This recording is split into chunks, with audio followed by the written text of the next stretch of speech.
Good morning guys welcome back to মাৰ একিয়াফিড YouTube channel. তো গাইজ আপোনালোকৰ কাৰণে খুব বেছি এটা ভাল খবৰ, যিহেতু তেওঁলোকে কৈছিলে যে আমি 23 তাৰিখে অসম পুলিচৰ এডমিট কাৰ্ড দিম বুলি কৈছিলে। তো ফাইনেলি আজি হৈছে 23 তাৰিখ। কিছু সময় আগতে অসম পুলিচৰ এডমিট কাৰ্ড আহি গ'ল আৰু আমি কেনেকৈ ডাউনলোড কৰিম, ক'ৰ পৰা ডাউনলোড কৰিম বা কি ইনষ্ট্ৰাকশ্যন দিছে সকলোখিনি কৈ আছোঁ এইটো ভিডিঅ'টো ভালদৰে চাব। তাৰ আগতে চেনেলটো ছাবস্ক্ৰাইব কৰি বেল আইকনটো প্ৰেছ কৰি ৰাখিব। তো ইয়াতে আপোনালোকে দেখিবলৈ পাইছে 19 ছেপ্টেম্বৰ 2024 আহিছিলে এইটো আপডেট, য'ত ইয়াতে এড কৰিছে এখন জাননী দিছে, যিটো অসমীয়াতে লিখিছে ডাইৰেক্ট, আৰু ইয়াতে এডমিট কাৰ্ড ডাউনলোড কৰাৰ লিংক দিয়া হৈছে।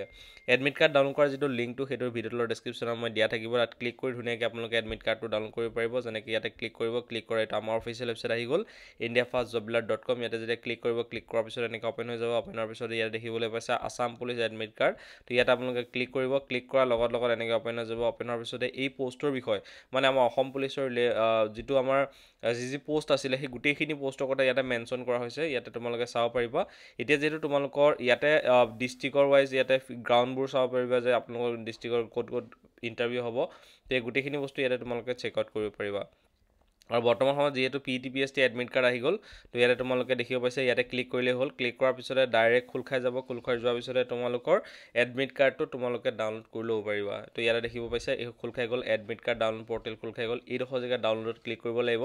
ইয়াতে ক্লিক কৰাৰ পিছতে লগত এতিয়া বৰ্তমান সময়ত ৱেবছাইটটো অকণমান প্ৰব্লেম হৈ গ'ল, যিহেতু ল'ৰা ছোৱালীবিলাকে প্ৰায় গম পাই গৈছে, সেইকাৰণে অকণমান প্ৰব্লেম হৈছে। ইয়াতে ক্লিক কৰি ধুনীয়াকৈ তোমালোকে এডমিট কাৰ্ডটো ডাউনলোড কৰিব পাৰিবা, ঠিক আছে। আৰু এখন জাননী দিছিল ন, সেই জাননীখন আমি চাই লওঁ। ইয়াতে দেখিব পাইছে এইখন হৈছে জাননী। ইয়াতে জাননীখনত তোমালোকে এই গোটেইখিনি প'ষ্টৰ কথা আমাক কোৱা হৈছে, যিখিনি আমি এপ্লাই কৰিছিলোঁ, য'ত আমাৰ কনষ্টেবলৰ আছিলে। তাৰপিছতে ইয়াতে গোটেইখিনি যিমানখিনি প'ষ্ট আছিলে গোটেইখিনি প'ষ্টৰ কথা মেনশ্যন কৰিছে, কিন্তু ইয়াত কিছুমান মানে ইম্পৰ্টেণ্ট কথা ইয়াতে মেনশ্যন কৰিছে। আমি এইটো চাম। ইয়াতে লিখিছে যে ওপৰত উল্লেখ কৰা পদসমূহৰ বাবে শাৰীৰিক যোগ্যতা পৰীক্ষা, যিটো আমি PET বুলি কওঁ, PET আৰু PST আৰু শাৰীৰিক সক্ষমতা, মানে যিটো আমি PST বুলি কওঁ, এই দুটা যিটো হ'ব, যিটো অনুষ্ঠিত হ'ব, য'ত PET পুৰুষ আৰু মহিলাৰ বাবে পুৰুষৰ বাবে 3200 মিটাৰ হ'ব আৰু মহিলাৰ বাবে হ'ব 1600 মিটাৰ। মানে যিহেতু আমি সকলোৱে জানো যে 3200 আৰু 1600 মিটাৰ ৰানিং হ'ব। ইয়াতে কৈছে সেয়েহে দৌৰৰ বাবে একে মানদণ্ডৰ এটাতকৈ অধিক বিজ্ঞাপনৰ বিপৰীতে আবেদন কৰা প্ৰাৰ্থীসকলে তেওঁলোকে আবেদন কৰা সকলো পদৰ বাবে মাত্ৰ এবাৰহে PET আৰু PSTত উপস্থিত থাকিব। মানে আপোনালোকৰ যিখিনি প'ষ্টৰ ৰানিং ছেইম হয়, ধৰক AB হওক বা UB হওক, তাৰ লগতে আমাৰ APR হওক, এনেকুৱা যিখিনি প'ষ্ট আছে, যদিহে প'ষ্টকেইটাৰ ৰানিং ছেইম হয়, মানে 3200 মিটাৰে হয়, লাগিলে সেইটো যি প'ষ্টে নহওক কিয়, যদি 3200 মিটাৰ ল'ৰা বা ছোৱালী 1600 মিটাৰ হয়, যিকোনো প'ষ্টৰ, সেই গোটেইকেইটা প'ষ্টৰ একেলগে ইণ্টাৰভিউ হ'ব। মানে আপুনি এবাৰ দৌৰিলে সেই গোটেইকেইটাত পাছ হৈ যাব। বেলেগকৈ প্ৰতিটো প'ষ্টৰ কাৰণে দৌৰিব নালাগে। কিন্তু কামাণ্ডোটো হয়তো বেলেগ হ'ব, কাৰণ কামাণ্ডোটোৰ ৰানিংটো অলপ বেলেগ, সেইকাৰণে সেইটো বেলেগকৈ হ'ব। কিন্তু যিকেইটা একেইকেহে সেইকেইটা একেলগে হ'ব, সেইটো কৈছে ইয়াতে। আৰু ইয়াতে কৈছে তোমালোকৰ প্ৰাৰ্থীসকলে 23 নৱেম্বৰ 2024, যিটো আজি কিছু সময় আগতে তেওঁলোকে এডমিট কাৰ্ড ডাউনলোড কৰাৰ লিংকটো এক্টিভেট কৰি দিলে, যিটো লিংকটো আমাৰ অফিচিয়েল ৱেবছাইটত পাই যাব, indiafastjoblard.com, বা ভিডিঅ'টোৰ ডেছক্ৰিপশ্যনতে মই দিয়া থাকিব। আৰু আপোনালোকৰ যিটো ফিজিকেলটো, সেইটো 3 অক্টোবৰ 2024 পৰা ফিজিকেলটো আপোনালোকৰ ষ্টাৰ্ট হৈ যাব। আৰু আপোনালোকে এডমিট কাৰ্ড ডাউনলোড কৰিলে নিশ্চয় চাব পাৰিব যে আপোনালোকৰ ক'ত আৰু কেতিয়া পৰিছে, সেইখিনি বস্তু আমি এডমিট কাৰ্ড ডাউনলোড কৰিলে এডমিটতে লিখা থাকিব, ঠিক আছে।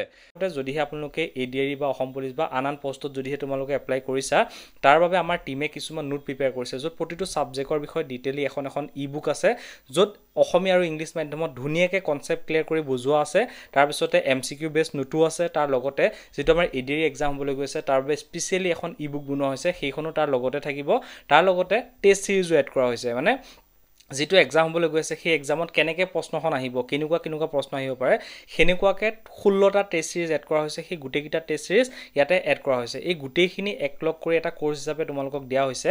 বেলেগে অকল টেষ্ট চিৰিজটো 400-500 তাত থাকি বেছিকৈও চেল কৰি আছে, কিন্তু আমি এই গোটেইখিনি মানে ছাবজেক্ট ৱাইজ নোট, প্ৰত্যেকটো ছাবজেক্টৰ এখন ই-বুক, ADRE বুক, তাৰ লগতে টেষ্ট চিৰিজ, সেই গোটেইখিনি মিলাই 499ত কেৱল আপোনালোকক দি আছোঁ।